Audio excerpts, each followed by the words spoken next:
Donc, voilà. Alors, on avait vu la colonne vertébrale avec ses différentes parties et les différents types de vertèbres. Donc, juste une petite notion de disques intervertébraux. Ces disques qui se trouvent entre les vertèbres, bien sûr, entre les vertèbres qui sont mobiles, parce qu'ils vont assurer le mouvement de la colonne vertébrale. Donc, ces disques intervertébraux qui se trouvent ici, voilà un disque intervertébral entre deux corps vertébrales de deux vertèbres qui se succèdent dans la colonne vertébrale. Ces disques, ou ce disque intervertébral, va aider à la formation des articulations, va aider aux divers mouvements de la colonne vertébrale, ou bien il va participer à ces divers mouvements de la colonne vertébrale, ainsi qu'à l'amortissement des chocs verticaux. Donc, un petit exemple, commençons tout d'abord avec cette figure-là où on voit la colonne vertébrale et ce qui est en rouge, ce sont les disques intervertébraux. Comme vous voyez bien, ils sont au niveau des vertèbres mobiles. Ils commencent, ces disques intervertébraux, de la vertèbre C2 jusqu'au sacrum.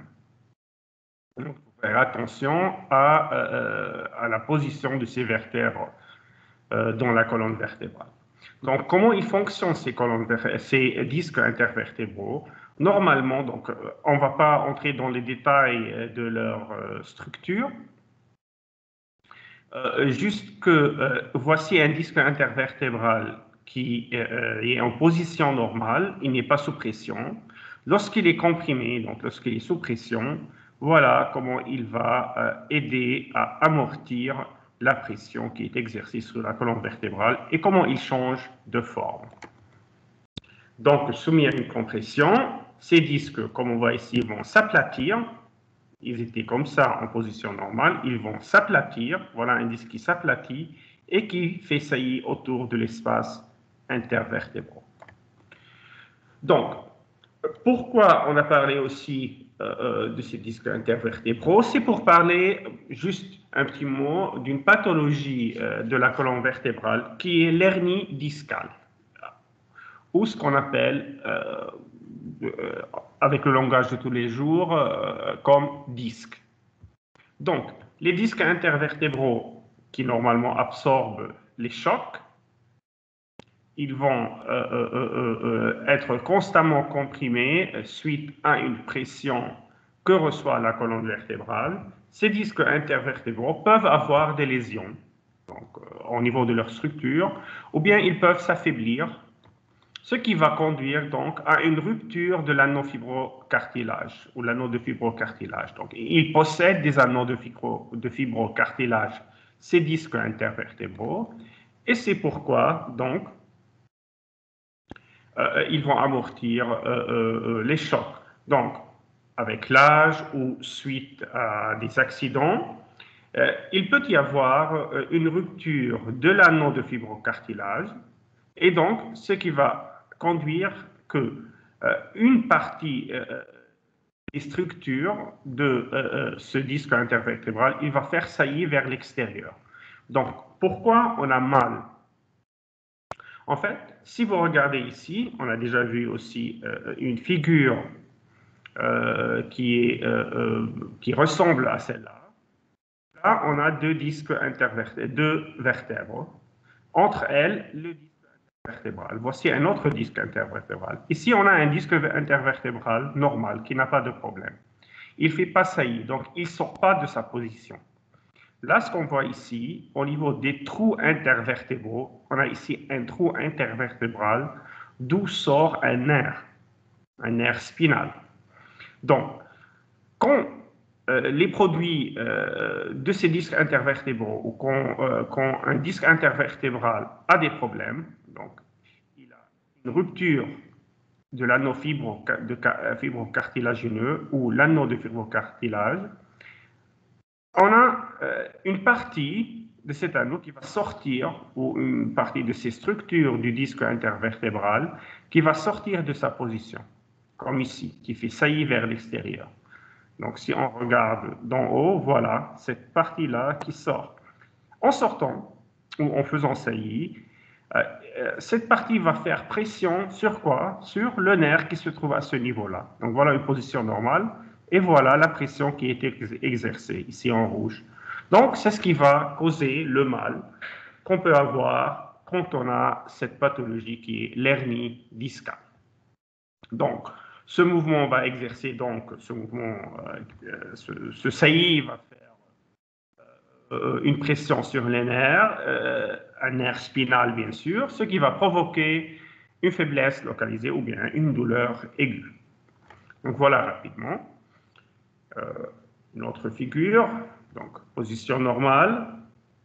Et comment on voit ici l'hernie discale qui se voit clairement. Voilà la disque, ou pardon, le disque intervertébral qui fait saillie vers l'extérieur et qui fait pression sur la moelle épinière. Ce qu'on voit ici en blanc, c'est plutôt la moelle épinière. Bon, là, il ne fait pas partie, il fait pression plutôt sur un nerf. On ne le voit pas bien, le nerf. Donc, voilà en gros. Je passe rapidement. La spina bifida. La spina bifida, vous la trouvez à la fin de votre chapitre du système osseux dans les polycopes. Mais la spina bifida, c'est une pathologie qui concerne le système osseux, surtout la colonne vertébrale. C'est une anomalie congénitale, c'est-à-dire qu'on la possède à la naissance ou qu'elle est causée par elle a des causes génétiques, disons là comme ça. Donc, c'est une anomalie congénitale de la colonne vertébrale. Elle apparaît chez à peu près 1 000 nouveau-nés à peu près, dès le stade embryonnaire. C'est une malformation donc, durant la vie du fœtus, à l'intérieur, quand il est toujours avant la naissance. Donc, une malformation osseuse sous la forme d'une fissure de la partie postérieure de la colonne vertébrale. Donc, si on regarde bien, voici la colonne vertébrale, la partie antérieure de la colonne vertébrale et la partie postérieure de la colonne vertébrale. Donc, au niveau de la partie postérieure de la colonne vertébrale, qu'est-ce qu'on a? On a une fissure, une petite ouverture, bon là ça se voit qu'elle est très grande, de la colonne vertébrale. C'est une malformation osseuse, c'est-à-dire que cette partie de l'os ne se sont pas formées normalement durant le stade embryonnaire. On remarque vers l'extérieur, ce qu'on voit ici, une sorte de fossette ou même une touffe comme une touffe de poils. Ça, c'est la spina bifida. Donc, un défaut d'ossification au niveau des vertèbres, absence d'union médiane, donc d'union au milieu entre les vertèbres, entre les lames vertébrales. Rappelez-vous, c'est l'intérieur d'une vertèbre, c'est au niveau de la lame vertébrale, les deux lames vertébrales qui vont s'unir pour former le processus épinal.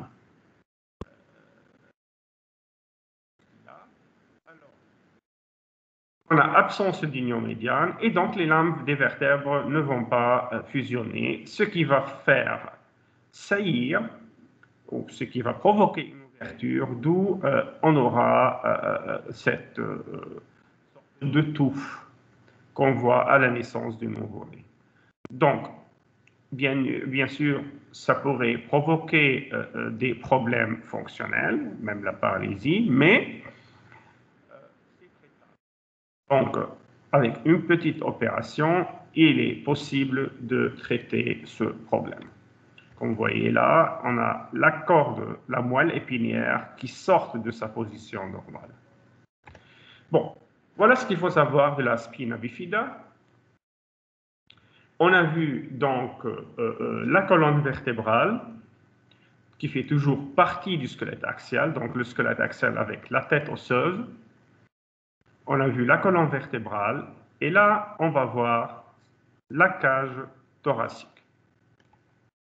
Donc, la cage thoracique, une partie du squelette axial. La cage thoracique, c'est la portion osseuse du thorax. Elle est plus étroite à son extrémité supérieure ou cervicale et plus large à son extrémité inférieure. On a déjà vu qu'elle entoure et protège les organes de la cavité thoracique, donc tout ce qu'il y a à l'intérieur de cette cavité, tout ce qui est à l'intérieur ici de cette cage thoracique. On a une cavité qui, donc, tout ce qui se trouve à l'intérieur, il est protégé par cette cage thoracique. Elle soutient la ceinture scapulaire, on va la voir dans la suite, ceinture scapulaire qui ne fait pas partie du squelette axial, mais plutôt du squelette appendiculaire. Donc, soutient les os de la ceinture scapulaire et des membres supérieurs. Donc, là, on la voit, c'est trop petit. La ceinture scapulaire, on la voit tout de suite après. Et les os des membres supérieurs, hein, les os des bras, ou des membres supérieurs, pour parler plus exactement.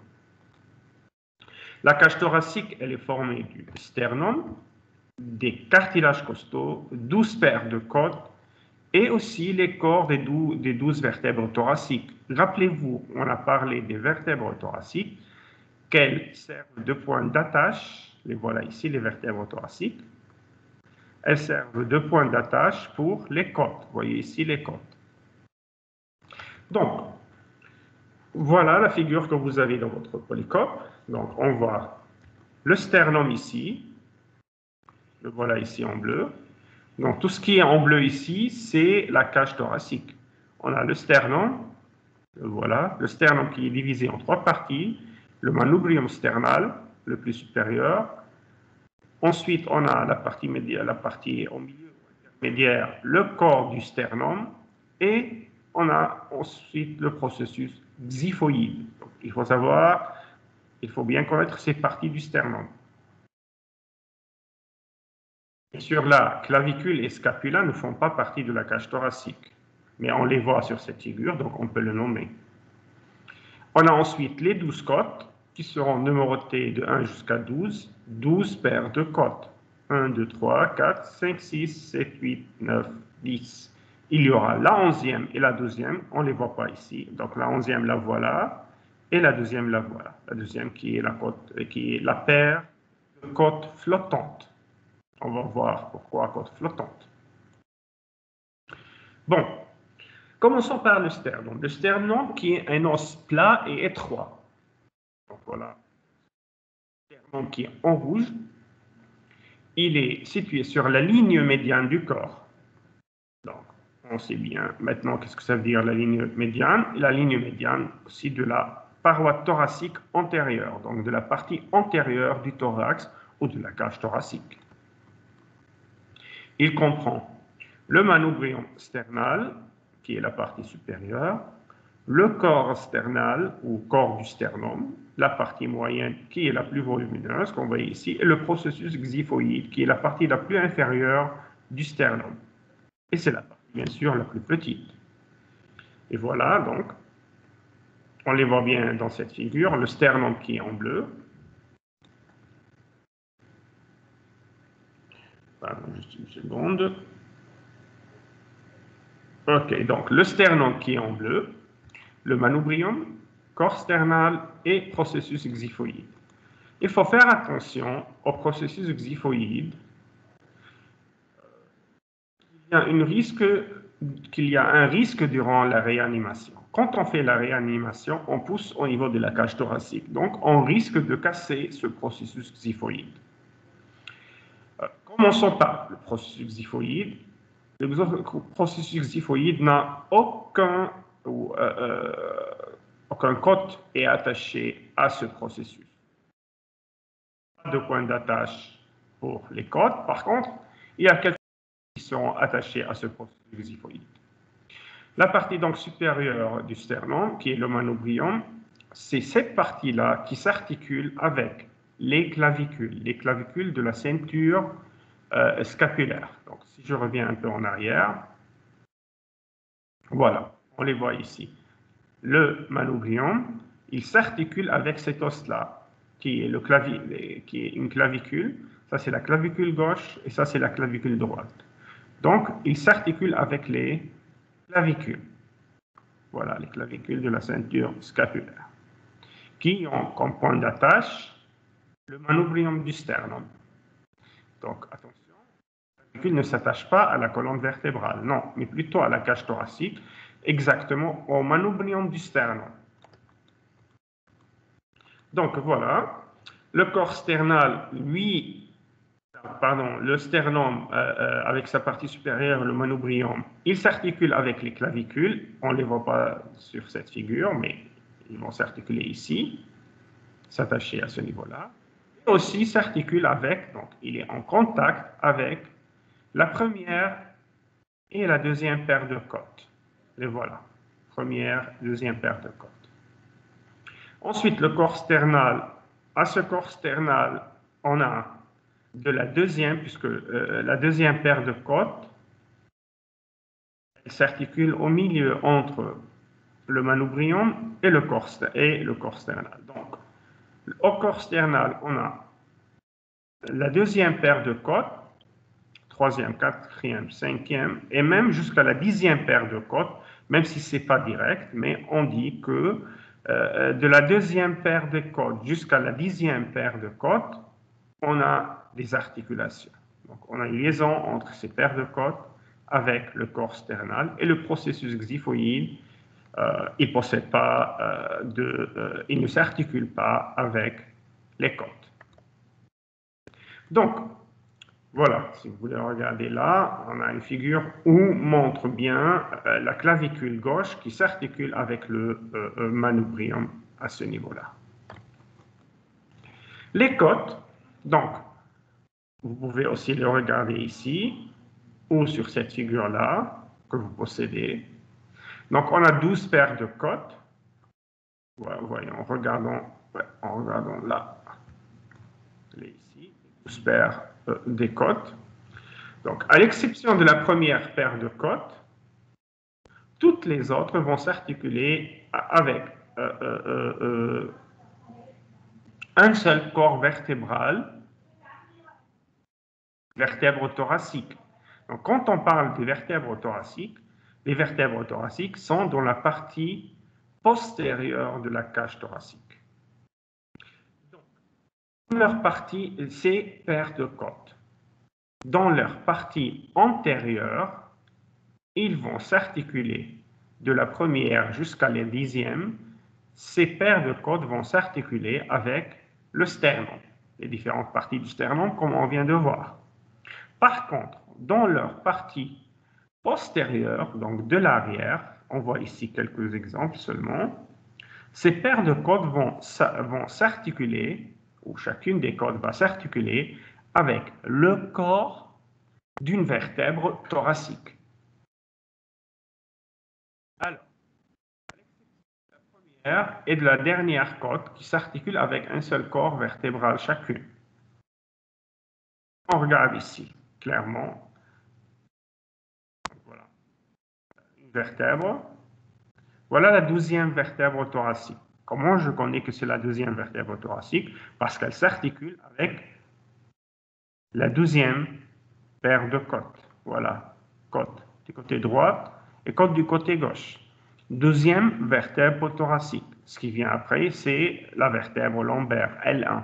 Là, j'ai la T12. Donc, on a le corps de la T12 qui va s'articuler avec une seule vertèbre. Une seule paire, de côtes. Ou une paire de côtes qui est la 12e paire de côtes qui s'articule avec une vertèbre thoracique seulement. Les autres,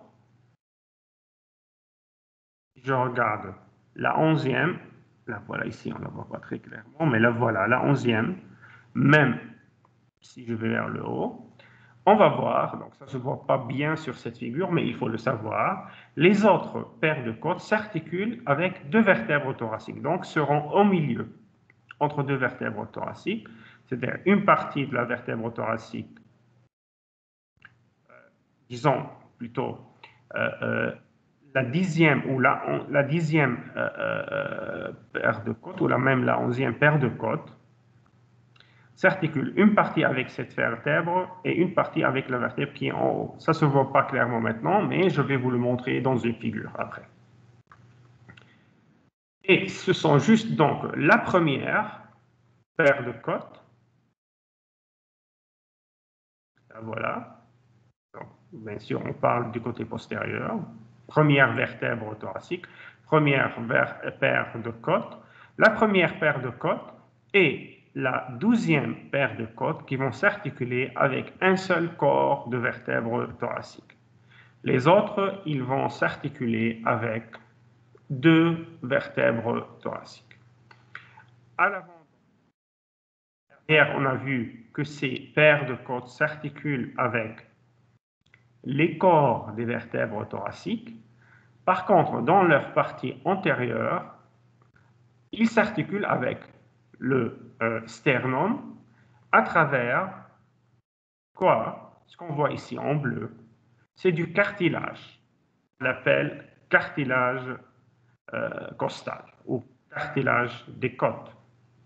Donc, on voit qu'une vertèbre peut s'articuler directement, une côte ou les côtes peuvent s'articuler directement au sternum. Première paire de côtes, deuxième paire de côtes, troisième paire de côtes, quatrième paire de côtes aussi directement, cinquième paire de côtes directement, la sixième paire de côtes, oui, directement, mais disons qu'à partir de là, la septième est fixée directement aussi au sternum, les autres huitième, dixième paire de côtes, et 10e paire de côtes, comme on voit ici, voilà, la 10e, ne s'articule pas directement, mais il s'articule à la 7e. Je vais répéter ça dans la même figure qui est un peu plus agrandie. Donc, j'ai dit les choses un petit peu mélangées. Là, on va les voir clairement. Donc, voilà. On a déjà parlé des parties du sternum. Là, les côtes, avec les 3 types de côtes. Et on a 3 types de côtes à cause de leur façon de s'articuler avec le sternum. Donc, on a les vraies côtes, ou ce qu'on appelle les côtes sternales. Ce sont les 7 premières paires. Donc, les 7 premières paires de côtes. 2, 3, 4, 5, 6 et 7. On les appelle vraies côtes parce qu'ils s'articulent directement au sternum par des cartilages costaux. Ce qui est en bleu ici, ce sont les cartilages costaux. Donc, ensuite, on a les fausses côtes ou côtes asternales. Asternales qui ne s'articulent pas directement au sternum, bien sûr, par leur partie antérieure ou antérieurement. Je ne parle pas de postérieurement. Postérieurement, toutes les côtes s'articulent avec les vertèbres de la cage thoracique, les vertèbres de la colonne vertébrale, et exactement les vertèbres thoraciques de la colonne vertébrale. Donc, on a vu les vraies côtes, les fausses côtes ou côtes asternales, qui sont la 8e, la 9e et la 10e paire de côtes. Ces côtes ne s'articulent pas directement avec le sternum, mais ils se lient indirectement, c'est-à-dire ils se lient au cartilage la côte numéro 7. Les côtes flottantes sont 11e et 12e paire de côtes. Les voilà. Côtes flottantes parce que ces côtes ne s'articulent pas dans leur partie antérieure avec le sternum. Donc, ces côtes, la 11e et la 12e paire de côtes, s'articulent juste postérieurement avec la colonne vertébrale, avec les vertèbres thoraciques de la colonne vertébrale, et non pas antérieurement. Pas d'articulation ou pas de contact antérieurement. Donc ces côtes ne sont pas attachées dans leur partie antérieure au sternum. Donc, voilà en gros ce qu'il faut savoir de la cage thoracique. Ça, c'est une figure annexe. C'est juste pour vous montrer rapidement ce que je viens de dire. On voit la cage thoracique de son côté postérieur, où il y a la colonne vertébrale ici. Donc, si vous regardez, voilà comment ces côtes s'attachent aux vertèbres thoraciques. Voilà exactement comment l'attachement s'effectue. Donc, rappelez-vous, la première paire de côtes s'attache avec une seule vertèbre et la dernière, donc la 12e paire de côtes, s'attache seulement à une seule vertèbre. Dans la suite après, chacune des paires de côtes va s'articuler avec deux vertèbres. De ce côté-là et de ce côté-là. Il ne faut pas trop chercher ici, il faut juste savoir ce que je viens de vous dire. Donc, ça ne va pas vous être demandé sur les figures. Rappelez-vous, les figures qui font partie de votre cours sont les figures sur lesquelles vous allez être questionné. Bien sûr, toutes les parties de ces figures. Donc voilà, j'ai terminé la partie de la cage thoracique.